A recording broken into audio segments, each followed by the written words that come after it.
Why did the Big Bang happen at that particular time? We know that the Big Bang Singularity had the energy to encompass the entire universe we see today. If more than a certain amount of energy is concentrated in one place, it is possible for to be born a star over there. We are not talking about its causes here. Whether there were a favorable condition for a star formation in the pre-Big Bang universe is the matter of a great debate. Then even though the energy contained in the whole universe was concentrated in one place, why didn't the Big Bang happen earlier? Or why didn't the Big Bang happen a little bit later, so that it can store some more energy into the singularity? In any case, I do not believe that the singularity was formed by the intervention of an external force and that the Big Bang happened. I understand the energy and the space-time as the only two fundamental building blocks of the universe. All other phenomena we see in the universe are the result of the interactions between them. To understand the universe, we must understand how energy exists in the space-time. Space-time is just as important as energy. Space-time is essential for energy to stay. Therefore, we can say that a certain amount of energy will keep an influence on a certain amount of space-time proportional to it. But if the situation is like this, the universe will be in a balanced state. If the energy and the space-time were in equal proportions, there would be no other abnormal phenomena to occur. Therefore, the primordial universe were in such a state of equilibrium.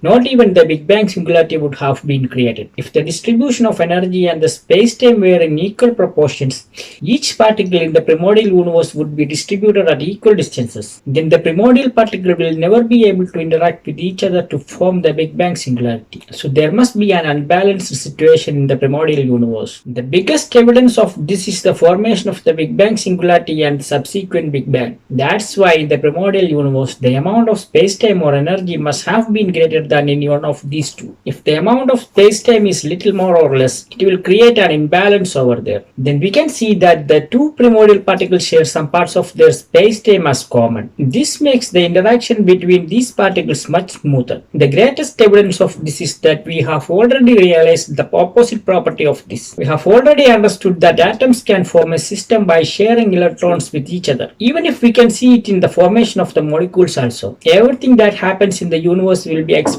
by the universe itself in one way or another. We must have to observe it very closely. Already we know many other reasons to encourage the Big Bang to happen, like the density, pressure, temperature, and many other situations in that period. All these conditions allow the Big Bang to happen at any moment. Here we are looking for the reason to happen the Big Bang at that particular time. So the interaction between the space-time and the energy is important for this situation. We have already realized that there is an imbalance in the ratio between the space-time and the energy. It was this imbalance that led to the formation of the Big Bang Singularity. Also, it was this imbalance that created the favorable conditions for the Big Bang to happen at that particular time. The Big Bang happened only when the imbalance between the energy and the space-time reached at a certain ratio. The best threads of evidence for this are the many things that happened after the Big Bang. For example, we can choose the baryon asymmetry. Here the particles can only be created in pairs if the energy and the space are in equal proportions. But we do know that particles are created in more numbers than the antiparticles. From this we can see that the two fundamental particles were shared a small part of their space-time. Therefore the ratio between the energy and the space-time can be called as the energy E is greater than space S. Thank you for watching my video.